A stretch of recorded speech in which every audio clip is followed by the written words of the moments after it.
It's going to sound oxymoronic, but I am going to say you find your voice by being quiet. Wow. Stop and listen to your inner thoughts. What are you telling yourself? What do you want to be known as? How do you want people to describe you? How are other people describing you? What would other people say about you? Find your voice by being quiet. And then when you figure out what you want to be known for, when you figure out what it is that you're great at, when you figure out what other people love about you, then you use those messages. You fine-tune those messages that you hear from others, as well as what you're telling yourself. And that is how you find your voice. Be quiet.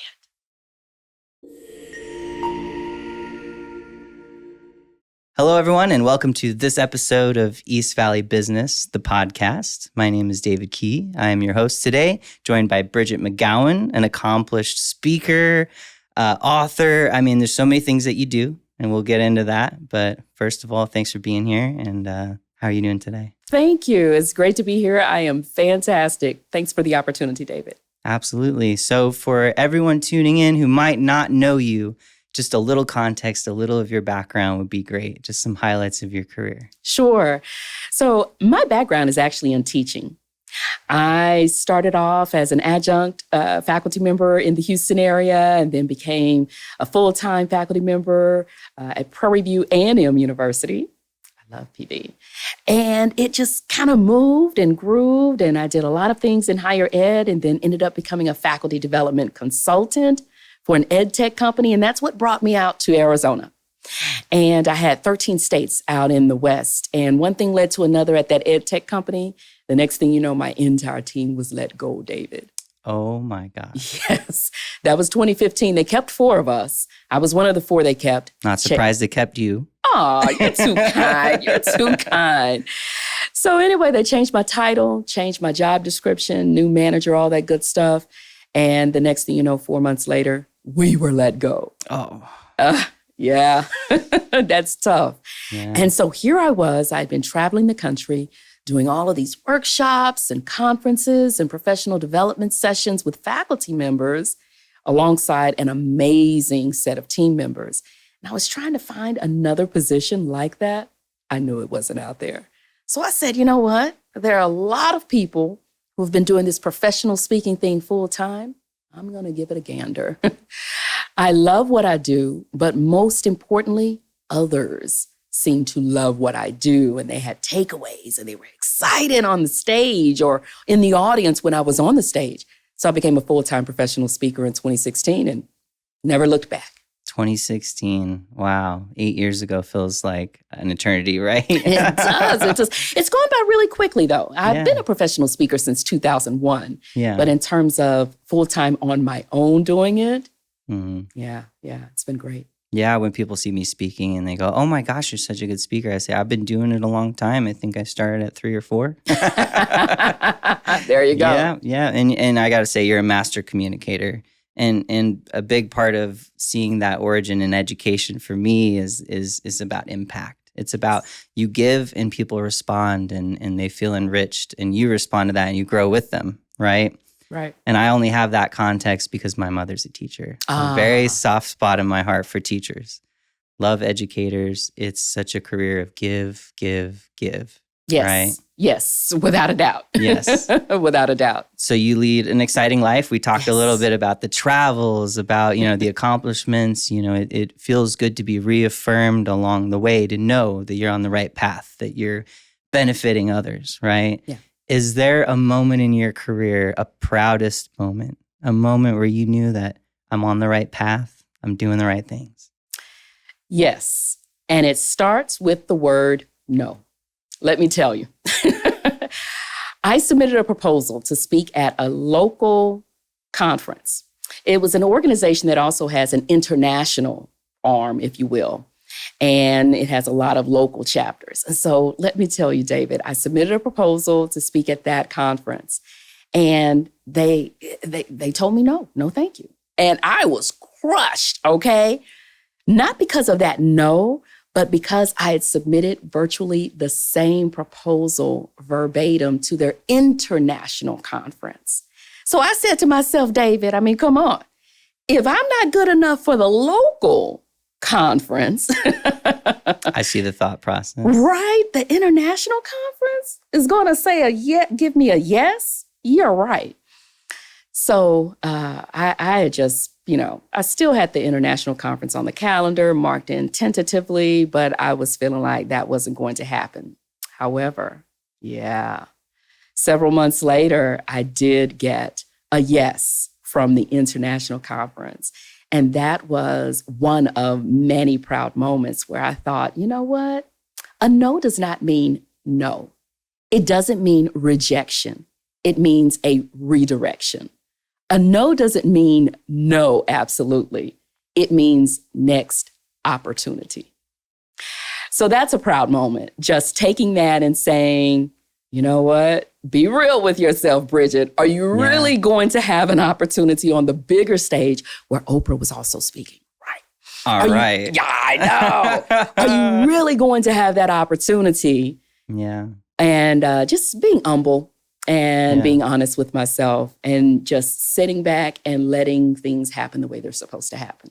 Yeah, that reminds me of a quote, when you get what you want, that's God's direction. When you don't get what you want, that's God's protection. Ooh, there you go. Yeah. There you go. You were on a path. It wasn't the local, it was the national, right? You were meant for these things. Yeah. And you mentioned the word conference. I can't help but think of a conference we held recently, yes. a diversity of leadership conference. You got people up and off their feet. I will mention today, this is our first standing podcast. Thank you for suggesting it. We're up off our feet. We're excited. We're energized. Everyone was loving it. And I felt like what I took out of it was talking about how to really build and strengthen a team, but to also empower the individual. Now, what advice would you have for a business owner who's looking to grow that team? And then maybe your advice for that individual who's looking to grow within that team. Ooh, yes. One, make sure everybody is aligned on what you're doing and why you're doing it. It's one thing to understand the machinations of a business and the day-to-day operations. But if everybody doesn't understand why we're doing this, what is the impact? What is the difference we make? Why are we even bothering? Then that can cause some challenges. So that's my advice, is getting really, really clear on the vision and understanding the vision and the mission and how they work together. Now, when it comes to growing individually, I'm going to say almost the exact same thing, right? It's not enough to say, oh, I'm just going to start a business, or, oh, I'm going to become a professional speaker. But understanding why in the world are you doing that? Get so clear on that. And then make sure that when you figure out what is that why that you're doing it, make sure it aligns with a passion and it aligns with talents and gifts. It's not enough to want to do something, but you need to be able to do it in a way that makes you unforgettable for all of the right reasons. Absolutely. And you need that drive. I think there was a Japanese term, ikigai. It's the combination of what you're good at and what the world needs. Mm-hmm. And there's magic in that. There's magic in a 13, 14, 15-hour day where that's your mission, that's your purpose. You don't have to do it. You get to do it. And it doesn't feel like a 13, 14, 15-hour day. I will have friends who may reach out to me on the weekend and ask, what are you doing? And I may say, I'm fine-tuning a keynote, or, oh, I'm putting the finishing touches on this blog post or something like that. Poor you. No, you don't understand. This is not drudgery. Yes. This is excitement. I get into a state of flow. Yes. Right? Oh, the flow state. Yes, where what you're doing, you love it so much until it doesn't feel like work. Yes. And that's what you want to do. Whether you are building a business, growing a team, or deciding to start out on your own, you want to find yourself in a position where you're working so intently, so excitedly on something until you look up and the next thing you know, the sun is setting. Right. And it's time to move on to something else.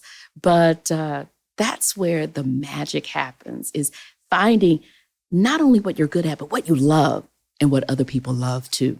Yeah, absolutely. Gosh, that just makes me excited. Like, it makes me want to do something. So I think, Yes. when we talk about, growing and empowering the individual, I know that you're a professional speaker, and for people, they get ideas about what that means. But I think we can get to the root of it by talking about how can the individual find their voice? I know, it's a big question. It's going to sound oxymoronic, but I am going to say you find your voice by being quiet. Wow. Stop and listen to your inner thoughts. What are you telling yourself? What do you want to be known as? How do you want people to describe you? How are other people describing you? What would other people say about you? Find your voice by being quiet.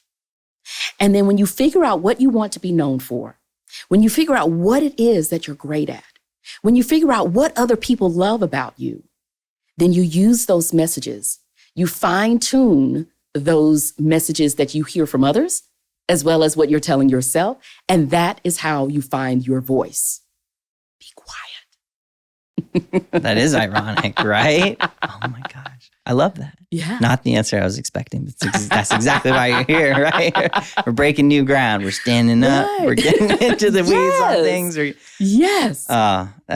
Thank you for that. Now I've got something to think about, right? Yeah, because we think that it's about, get on as many stages as you can, do the podcast, talk through ideas. Yes, those are good.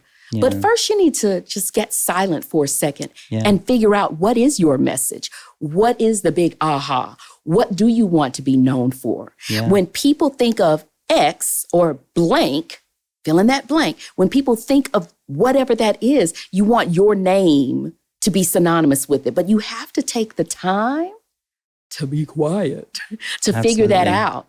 The reflection, the journaling, the thinking, the quiet time. I'm telling you, I get some of my best ideas. I got 2 or 3 yesterday when I just turned off everything, the phone, the laptop, the news, turned off everything.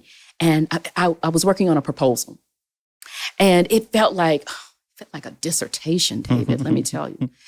And when I just shut off everything and just said, stop reading articles, stop looking at the news, stop scouring the internet, stop flipping through my books, stop that, trying to search for ideas, and just step back and think for a second, what do people want to hear?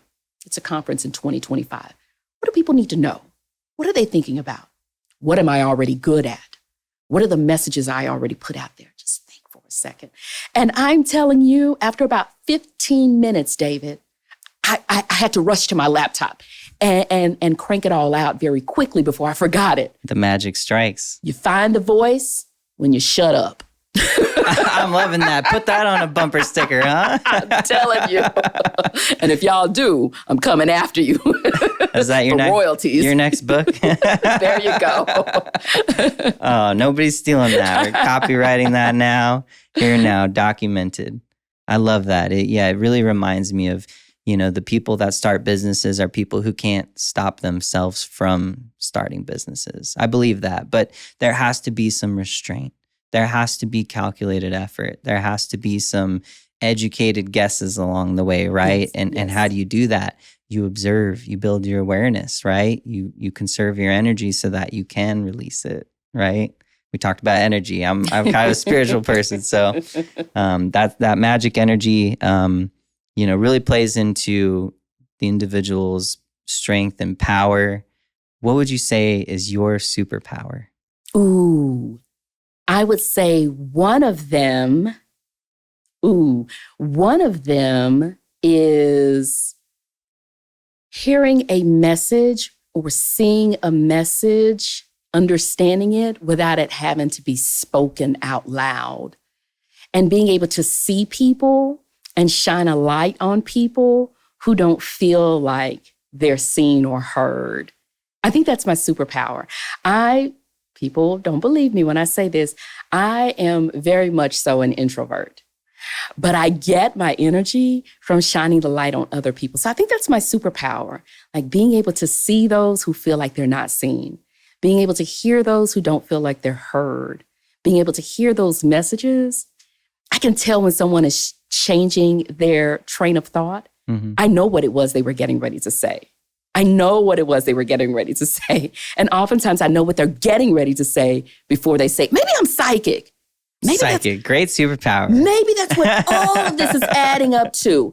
I hear another revenue stream in my future. I love that. And I really saw people activate. I saw the light in their eyes kind of come forward when you were doing that activity where people are learning something about themselves. It was insane, David. I ended up landing another speaking engagement from that engagement, from being the keynote at your conference in early June. Someone booked me right away for another engagement that took place like in mid-July. It was music to our ears, right? Yeah. Chamber of Commerce referrals. Right. I'm telling you, listen, if you are not involved, shameless plug for the Tempe Chamber. If you're not involved, and really it's about finding the time to do the networking and to, really getting from behind the desk, really getting from, being stuck in the office and thinking that I've got to do this, I've got to crank this out. No, just being out amongst people, that wasn't the goal. Right. Even if you just listened, right? To your point earlier. Right. If you just observed. I mean, that was my joy. Yes. Was observing. Yeah. I didn't have a speaking voice in that event, but I felt like I learned so much. The energy that comes from being around other people. And it just makes a difference. It does. Now, you've been around some, let's say, energetic people, but really influential people, impactful people. President Barack Obama, Oprah Winfrey, who you mentioned earlier, Deepak Chopra, who we see on the bookshelf over there earlier, I'm sure. Who inspires you, and who are those speakers that really influence what you do? And I know listeners and viewers have their notes out. They're getting ready to write down or do a search for this name that I'm about to give. But I've got to disappoint you. Actually, I am going to empower you with this answer. David, I don't have any one person who influences me, who excites me, who gives me energy. I don't have any one person because I find that I can learn from anybody and everybody. I find that everyone has a message. So even if it's the clerk at the post office, the cashier at the grocery store, the teller at the bank, every single one of them has a message. Every single one of them has a lesson to teach. Every single one of them has something magical to share. I get influence. I get empowerment. I get excitement from conversations that I have with everyday people. I don't have any one person who's an influencer, a big name, a celebrity, or a speaker who's owning the microphone and blowing up, where I'm like, oh, I've got to listen to that person's podcast every day. Make sure you're listening to this one every day, though.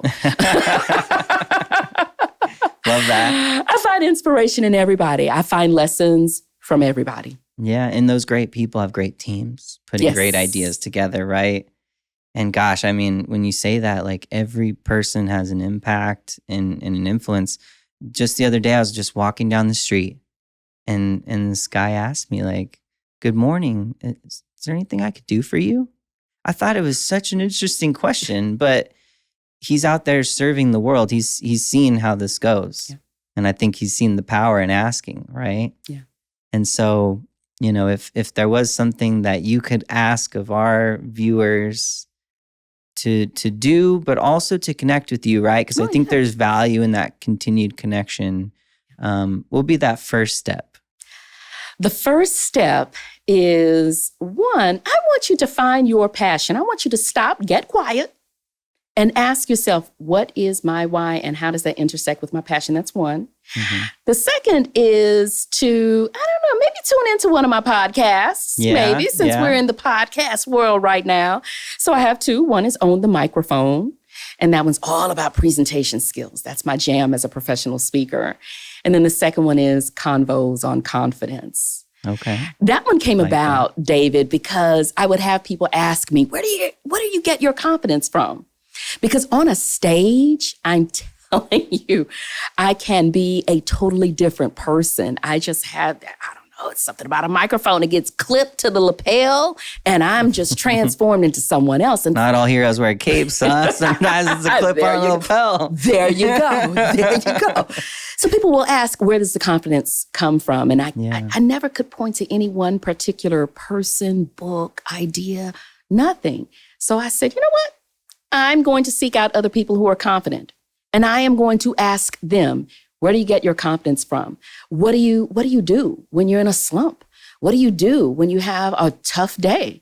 And so on Convos on Confidence, we sit down and we have conversations with some of the most courageous people on the planet to find where do they get their confidence from so we can answer that question that Bridgett just can't seem to answer. Wow. Okay, so our viewers get quiet. They come up with maybe their why, right? Yes. Maybe they could go share that in the comments section or on social media with you. Yes, please. Right? Yes. Okay, so are there any platforms where you love that platform? That's where you thrive and you interact? Without a doubt. LinkedIn all day, every day. But if you're one of those people who likes other platforms, because I totally get it, my nieces, they're like, Aunt B, you're posting on Facebook. We're not on Facebook. We're on Instagram. Okay. So I get it. There are other places and I am in other places. So to find all of my platforms, visit connectwithb.com, connectwithb.com. And you'll see all of my social media handles there. Fantastic. And for someone who's really craving a piece of your work, maybe something to absorb and to hold on to, you've got a book maybe that we could share? A book or 12. A book or 12. That's the superpower to keep going, right? Oh, without a doubt, without a doubt. So one of my favorite books is the award-winning Real Talk, What Other Experts Won't Tell You About How to Make Presentations That Sizzle. Just look for Real Talk, people. Sizzle. It's all about the sizzle, right? It's all about the sizzle. But Real Talk. And then the second one is Show Up and Show Out. It's also an award-winning title. 52 Communication Habits to Make You Even More Unforgettable.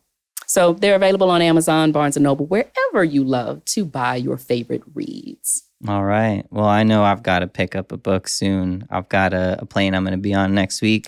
I'm going to have that book in my hand so long as Prime can get it there or stop by Barnes & Noble, right? Right. Forget that you can walk into a bookstore still sometimes. I know. It's like this weird thing. We forget that we can do things in person. Absolutely. And like we talked about, we could have done this virtually. I found so much value today in having you here in person. I look forward to everybody seeing this, hearing your good, message, hearing that energy that you carry. And thank you for doing this with us. Thank you. Thank you. This was a lot of fun, David. And thank you to the listeners and viewers. I mean, my goodness, if we don't have them, what are we doing this for? Absolutely. They are our why. Yes, there you go. And thank you for tuning in to this episode of East Valley Business, the podcast. Have a great day.